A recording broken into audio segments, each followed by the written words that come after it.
17. Top 10 hits, 150 million records sold. The Michael Jackson and Quincy Jones alliance rewrote pop history. But behind the platinum and praise, whispers began. Did Jackson really try to erase Quincy from Thriller's legacy? The answers unravel the untold story behind music's most iconic partnership, and that is where our investigation begins. Inside Westlake and Ocean Way Studios, the creative engine behind Michael Jackson's biggest albums ran with clockwork intensity. Quincy Jones set the pace, shaping each session with a producer's discipline, honed from decades in jazz and film.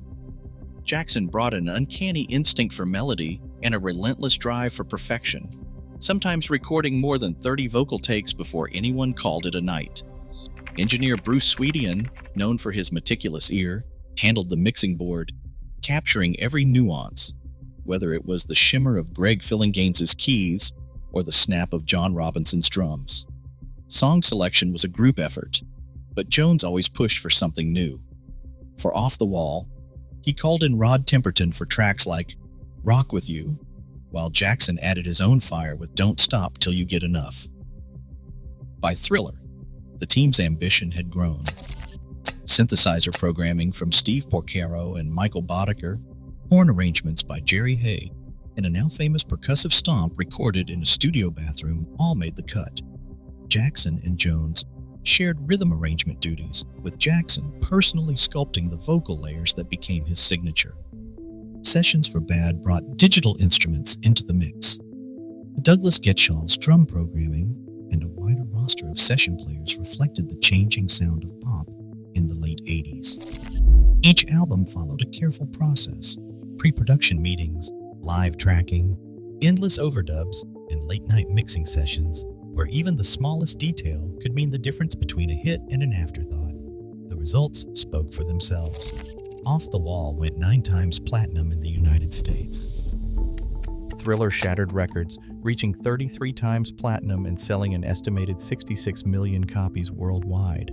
Bad delivered 6 #1 singles and another 11 times platinum. Across 3 albums, the trio produced 17 top 10 hits and left a blueprint for pop perfection that has yet to be matched.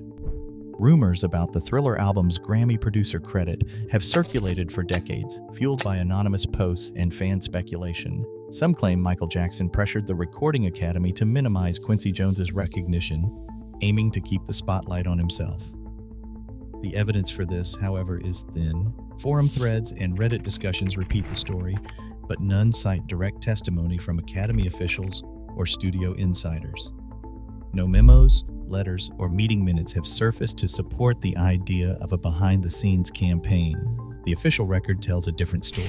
The original Thriller liner notes list Quincy Jones as producer, with Michael Jackson credited for vocal arrangements and songwriting.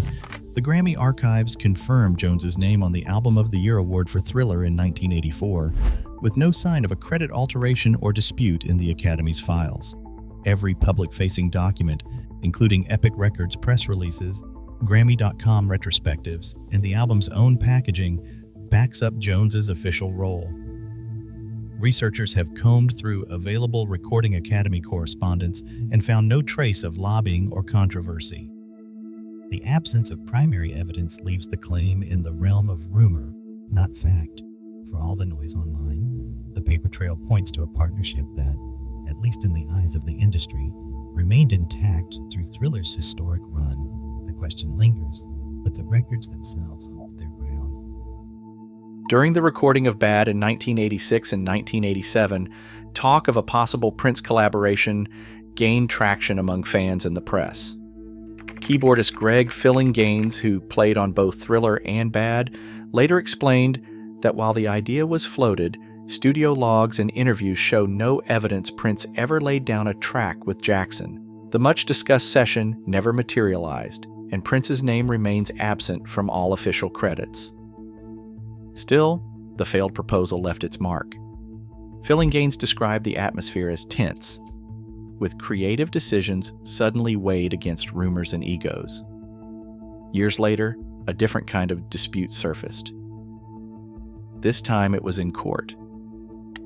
After Jackson's death, his estate became the target of a $9.4 million lawsuit over royalties tied to the concert film This Is It. The case pitted longtime collaborators and family members against the estate's legal team, arguing over contract terms and unpaid earnings. News coverage confirmed a settlement, but the proceedings exposed how financial battles can fracture even the strongest legacies. The partnership that once set the gold standard for pop music now found itself scrutinized under the harsh lights of litigation and rumor. Quincy Jones's 2018 interview with Vulture sent shockwaves through the music world. He did not hold back, calling Michael Jackson Machiavellian and saying he stole a lot of stuff. Jones went further, asserting that Billie Jean was basically a copy of Donna Summer's State of Independence. The accusation landed hard because Jones had been associated with both songs around 1982. Musicologists soon weighed in, dissecting the claim. A published analysis found only a passing similarity in the chord progression, with no evidence of melodic theft and nothing that would hold up as plagiarism. The drum patterns and vocal lines, laid side by side, proved distinct. Meanwhile, Joe Jackson stepped forward and pointed to the album credits. Quincy produced Billie Jean, but the Donna Summer track was produced by Michael Omartian, not Jones. The facts were plain on the sleeves and confirmed by session logs. At the height of the controversy, the debate boiled down to this: one man's accusation, a scholarly rebuttal, and a paper trail that refused to take sides. Pop music still chases the heights they set and the fractures they revealed.